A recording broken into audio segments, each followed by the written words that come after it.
Sir ఏ ప్రశ్నకు సమాధానం? ప్రస్తుతం ఉన్న electrical distribution network prescribed construction standards and safety నామ్స్కు అనుగుణంగా ఏర్పాటు చేయడం అయింది సార్. అయితే కొన్ని ప్రాంతాల్లో ఎలక్ట్రికల్ లైన్స్ ఏర్పాటు చేసిన తర్వాత ఇళ్లను నిర్మించుకోవడంలో భద్రతాపరమైన ఇబ్బందులు ఎదురవుతున్నాయి సార్. ఏపీడీఎస్సీ అధికారులు సేఫ్టీ అవేర్నెస్ ప్రోగ్రాం నిర్వహించినప్పటికీ ప్రజల అవగాహన లోపం, పవర్ లైన్స్ దగ్గరగా మరియు వాటి కిందనే వివిధ రకాల కన్స్ట్రక్షన్స్ నిర్మించడం వల్ల ప్రమాదాలు జరుగుతూ ఉన్నాయి సార్. అదేవిధంగా మీ ప్రశ్నకు సమాధానం, ఇలాంటివి గుర్తించినప్పుడు ఫీల్డ్ ఆఫీసర్స్ మరియు విద్యుత్ సిబ్బంది సంబంధిత వ్యక్తులకి సేఫ్టీ నామ్స్ పాటించాలి లేదా లైన్స్ ఆర్ పోల్ షిఫ్టింగ్ కోసం తమకు అప్లై చేయాలని చెప్పడం జరిగింది సార్. చాలా గ్రామాల్లో సర్పంచులు మరియు పంచాయతీ సెక్రటరీలు అవసరమైన చోట్ల లైన్ మార్పిడి కోసం ప్రపోజల్స్ సమర్పిస్తున్నారు సార్. దానికి అనుగుణంగా విద్యుత్ సిబ్బంది వెంటనే సానుకూలంగా స్పందించి ఆ పనులను డిపాజిట్ కాంట్రిబ్యూషన్ పద్ధతి కింద అమలు చేస్తూ ఉన్నారు సార్. అట్లానే బ్రీఫ్ ప్రశ్నకు సమాధానం, లైన్ షిఫ్టింగ్, డిటిఆర్లు ఏర్పాటు మరియు పోల్ షిఫ్టింగ్ పనులు శాంక్షన్ స్కీమ్స్ కింద చేపడుతున్నాము. అవసరమైన చోట్ల ఎంపీ ల్యాండ్స్ నిధులు వినియోగించి వాటిని పూర్తి చేస్తూ ఉన్నాం సార్. 2024-25 ఫైనాన్షియల్ ఇయర్లో విజయనగరం జిల్లాలో పూర్తి చేసిన పనులు జాజరపేట గ్రామం, నెల్లమెల్ల మండలంలో 7,44,000 రూపాయలతోటి పని ఖర్చు పెట్టి పూర్తి చేశాం సార్. అట్లానే బీసీ కాలనీ, వీటి అగ్రహారం, విజయనగరంలో 6,63,999 రూపాయలతో ఖర్చు చేశాం సార్. మిగిలిన పెండింగ్ పనులు ఫండ్స్ అవైలబిలిటీని బట్టి తప్పకుండా పూర్తి చేస్తాం సార్.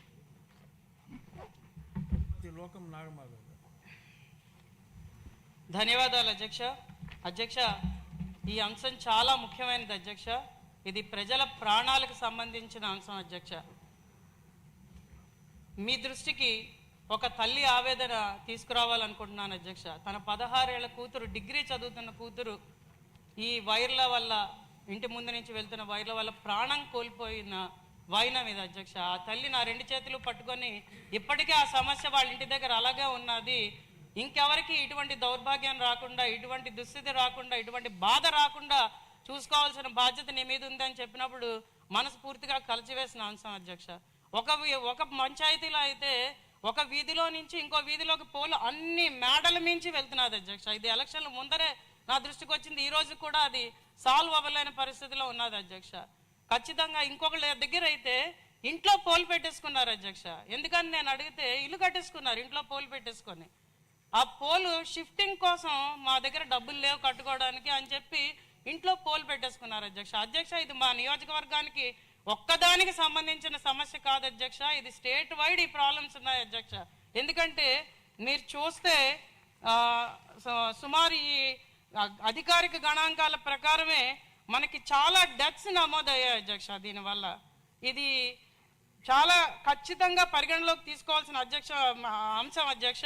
2021-22 లోపు ఆంధ్రప్రదేశ్లో 2,039 మంది విద్యుత్ ప్రమాదాల్లో ప్రాణాలు కోల్పోయారు. గత సంవత్సరంలో 600 నుంచి 880 వరకు మరణాలు నమోదయ్యే అధ్యక్ష. ఇది కేవలం సంఖ్యలు కాదు, ఇది ప్రభుత్వ జోక్యం అవసరమని చెప్తున్న ఒక హెచ్చరిక అని నేను మీకు తెలియజేస్తున్నాను అధ్యక్ష.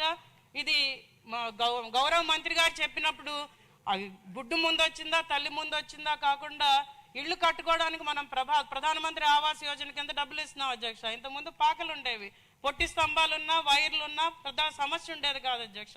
కానీ ఇప్పుడు ఇల్లు కట్టుకోవడం వల్ల ఇంటికి అతి సమీపంలో ఈ వైర్లు ఉంటున్నాయి. చాలా చోట్ల క్రాస్ ఆర్మ్స్ ఉండట్లేదు. కొన్ని పొట్టి స్తంభాలని పొడుగు స్తంభాలు చేస్తున్నారు రిక్వెస్ట్ మీద. కానీ షిఫ్ట్ అన్న వర్డ్ వాడగానే గత ప్రభుత్వంలో ఇంట్రడ్యూస్ చేసిన దౌర్భాగ్యం అధ్యక్ష. అది సర్ఛార్జీలు వేశారు అధ్యక్ష 25%. పంచాయతీల్లో నిధులు ఉండట్లేదు. పంచాయతీల్లో ఇది ప్రయారిటీ అంశం కావట్లేదు అధ్యక్ష.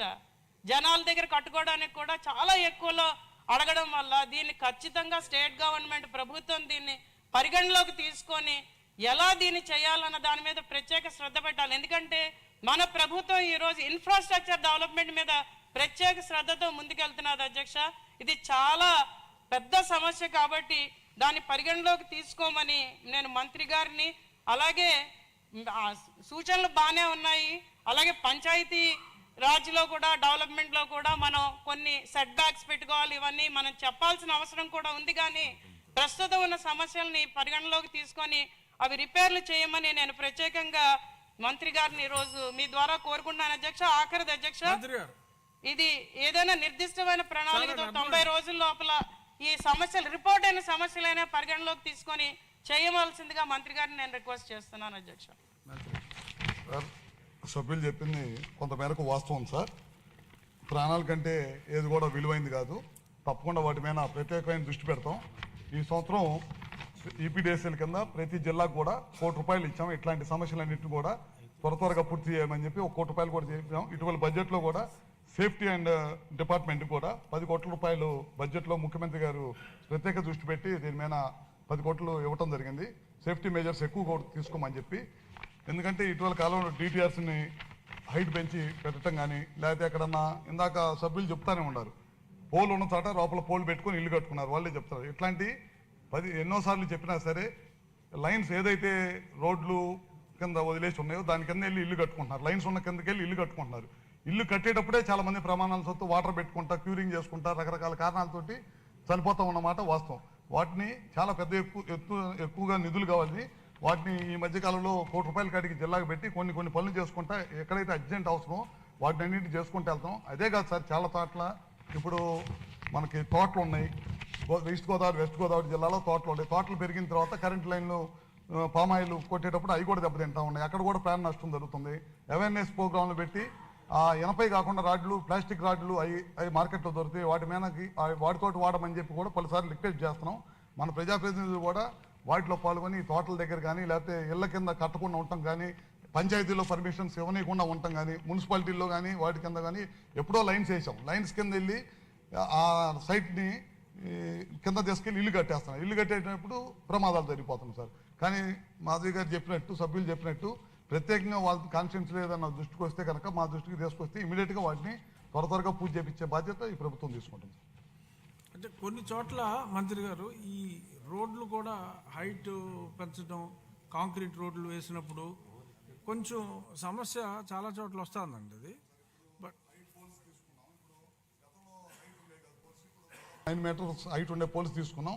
వాటి ద్వారా అన్నింటిని కూడా పెంచే మార్గం చేస్తున్నాం సార్. క్వశ్చన్ నెంబర్ 1195 మళ్ళీ మీదే సార్. మొదటి ప్రశ్న సమాధానం అవునండి. రెండవ ప్రశ్న సమాధానం కాదండి. జోన్, నాన్ జోన్ పాలసీ ప్రకారం అర్హులైన బెనిఫిషరీస్ని గుర్తించే ప్రక్రియ ఫిషరీస్ డిపార్ట్మెంట్ నిర్వహించింది. మూడో ప్రశ్నకి ఆక్వాకల్చర్ సేవలకు ఏపీఆర్సీ జారీ చేసిన రీటైల్ సప్లై టారిఫ్ ఆర్డర్స్ ప్రకారం యూనిట్కి ₹3.85 ఛార్జ్ చేయవలసి ఉంది సార్. ఫిషరీస్ డిపార్ట్మెంట్ ఇచ్చిన బెనిఫిషరీస్కి జీవో నెంబర్ 70 ప్రకారం గవర్నమెంట్ ₹2.35 సబ్సిడీ ఇస్తూ యూనిట్కి ₹1.5 మాత్రమే ఛార్జ్ చేయటం అయింది. గత ప్రభుత్వం జీవో నెంబర్ 92 4/7/2022 ఎలిజిబిలిటీని పరిమితం చేసి నోటిఫైడ్ ఆక్వాకల్చర్ డెవలప్మెంట్ జోన్లో 10 ఎకరాల లోపు కలిగిన రైతులకు మాత్రమే ఈ ప్రయోజనం వర్తించేలాగా నిర్ణయించింది. డి ప్రశ్నకు సమాధానం government of Andhra Pradesh policy decision ప్రకారం అమలు చేయబడుతుంది.